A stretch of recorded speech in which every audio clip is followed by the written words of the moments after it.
Hello.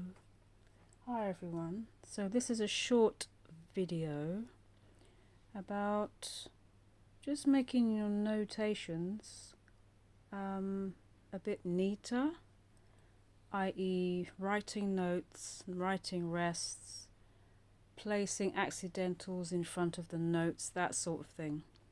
So this is like a how to fine tune the presentation of your theory. So I've got a manuscript paper in front of me right here, like so. Okay, so in terms of, let me do a treble clef here.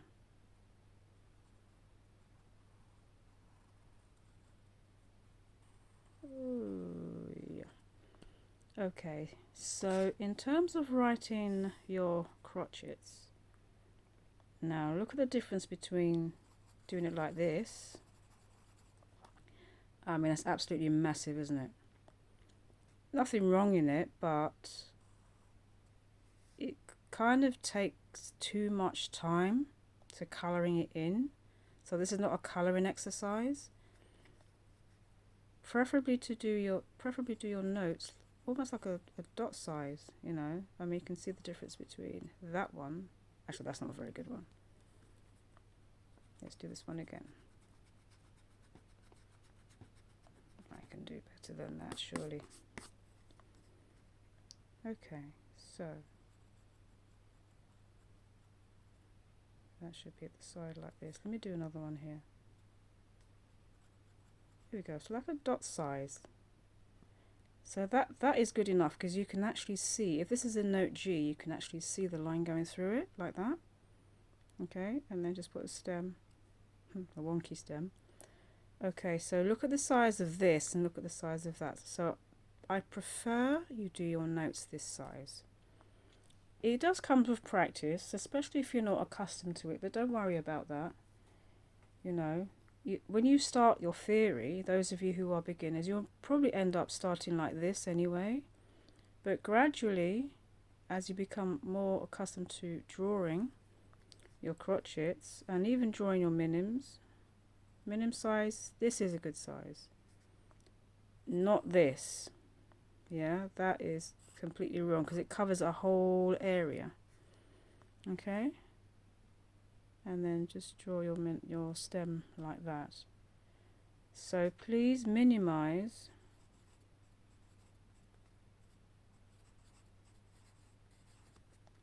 your notes.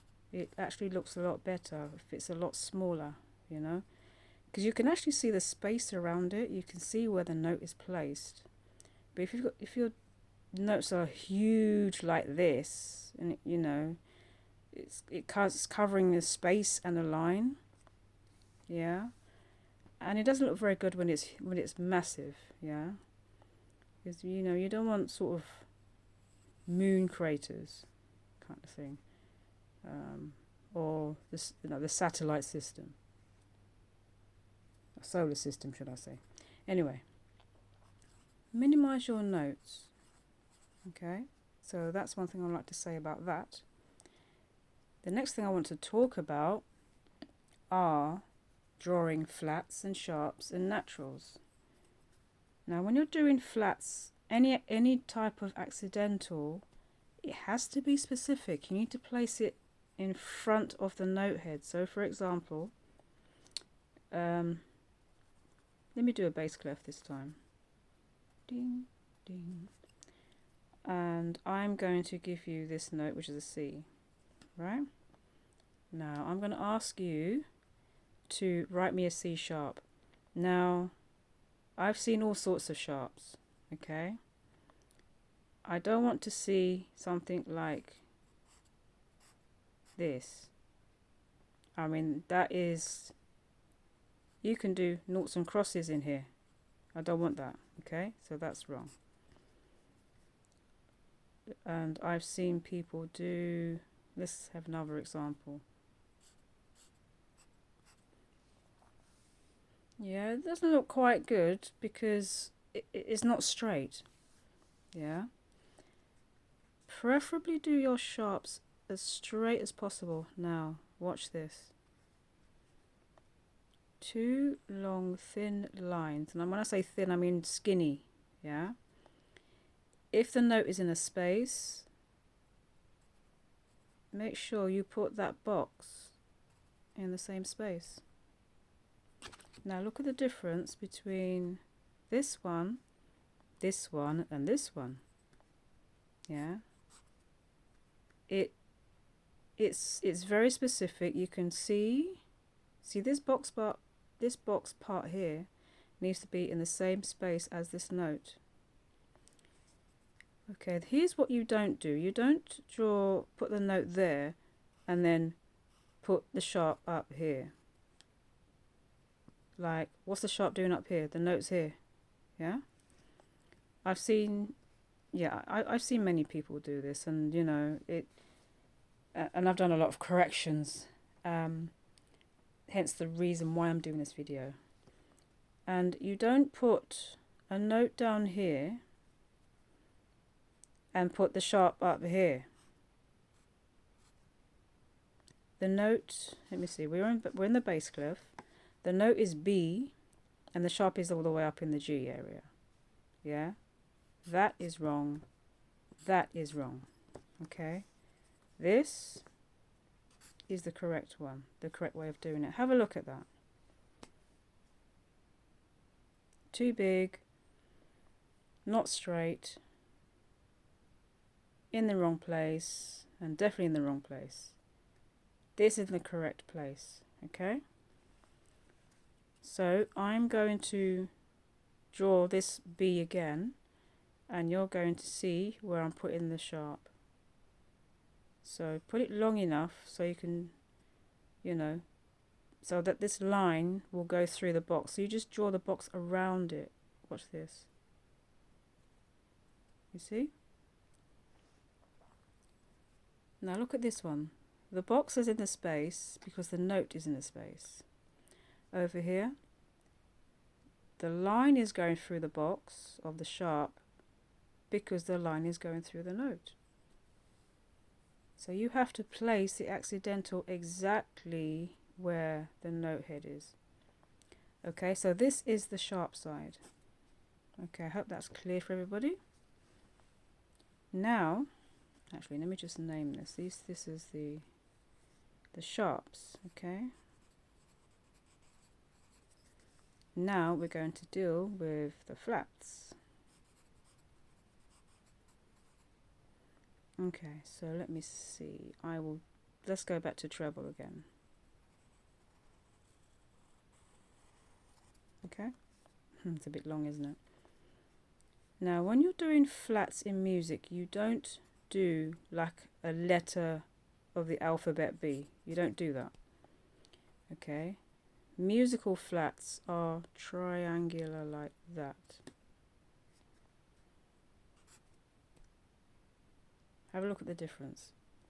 Okay. Oh yes, another thing I need to mention, you always put the accidental in front of the note.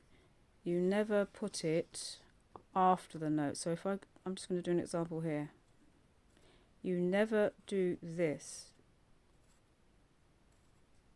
Okay, that's wrong. So that should go there. Okay. An accidental is a sharp or a flat or a natural. It's something that you place in front of the note, which will change the note itself. So if you have a sharp in front of a G, it makes it a G sharp. If you have a flat in front of an A, it makes it an A flat. They're called accidentals. Okay? So they are this, and this is called a natural. I'll come to that in a minute. Okay. Alright, let's go back to the flats now. Treble clef, here's a B. Okay? Now, you don't put the B at the flat up here. The note is on the third line. 1, 2, 3. Here's where the note is. You don't put the flat up there. Okay? you want to put the flat down where the B is. So you write it like this. And remember what I said about making the flats as triangular as possible. I'm going to put the note there. So you can see the lines going through both. You see how it works? I'm going to do another flat in a space now. Here's a space. So I'm going to make this A flat. Yeah? So make the stem long enough and then put the flat inside the space, right where that note is. Is that becoming clearer? I'll do one more. I'll do a ledger line one. So, for example, this C, because we're in treble clef. Okay, so you see this line here. Make sure the flat is kind of next to it. So that'll make it a C flat. Okay, have a look at these. As I said, this is wrong because the flat is in the wrong place. That's correct because look, it's right next to it. This is correct and this is correct. Okay, so look at what we've done so far. You can see which ones are right and which ones are wrong. So if you have done any of the wrong ones, look at your work and correct what needs to be corrected, yeah? Okay. Alright, so that's an example of how to write your sharps and flats. I'm just going to do a couple more. I'm going to put one here and I'm going to put one here. Okay, notice the size of the notes. They're not huge, yeah? Like what I've done before, like that and that. Remember, minimize your notes. Okay, so I'm going to put a flat to make this one a C flat, so that flat goes in the space. Have a look. See? And this one is a D in the treble clef, so have a look at this one. The line goes through both of them. I hope that's made it a little bit clearer for you so you know what to do when it comes to writing accidentals and putting them in front of the notes. Okay, so I'm going to move on, and the last bit I'm going to talk about is how to write your minim rest and semibreve rest. Now, as you know, let's choose a clef. I'm going to go back to bass. Now, as you know, the minim rest sits on top of the third line and the semibreve rest hangs under the fourth line. Now, I've seen a lot of people do this for the minims.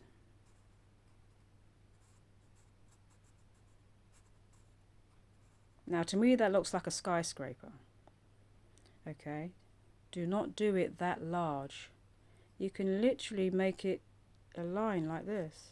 That's all you need. Yeah, that is wrong. Do it that size, just make it a line.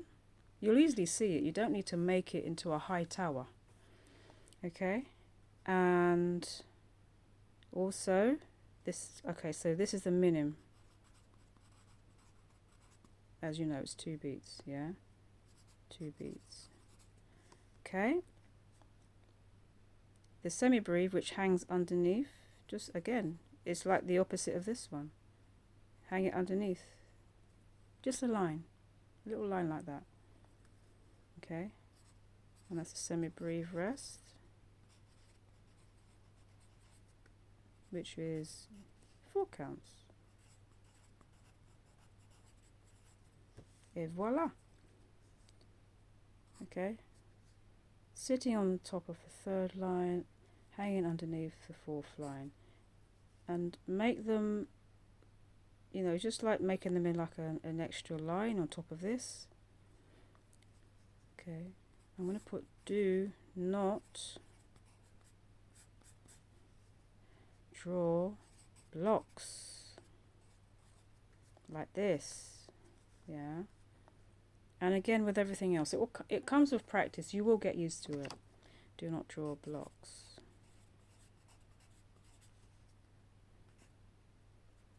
There's my little smiley face there. Okay, so I hope all of this is clear. Yeah? So I'm just going to scan the area. So I'm going to recap. Make your notes smaller. Okay? Like this sort of size. Yeah, these sort of sizes. Do not make them big, please. I'll do another one like that. Okay? And your sharps should be where the notes are. Like this one and this one. Well, definitely not like this one because the sharp is in the wrong place. The ones that are ticked is how you should be doing them. And look at the flats. The flats should be triangular. Yes?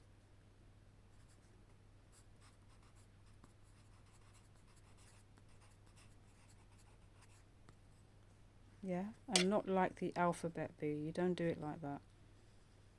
Okay, and you see the ones that are ticked? I'll also tick this one and tick this one. That's the correct way of doing it. Your minim and your semibreve rest, do not make them, do not make them like a block of flats. Okay, like this one and like this one. Alright. Now drawing a crochet rest, you kind of do it like this. It's like a zigzag. You do this, zigzag, curl. Yeah, that's a crochet rest. Like that. That's your crochet rest. Okay, well, I hope this has been crochet. I hope this has been helpful to you. If you have any questions or anything, please feel free to message me on WhatsApp. We are always available in between lessons, so you don't necessarily have to wait until the next lesson if you have any questions about theory or anything. So as you know, my theory sessions will be like towards the end of the month, once a month, which will be 30 minutes to hour sessions. If you get stuck on anything in your books, please let me know. Don't wait until the next session. Okay, happy theorying everybody. Bye.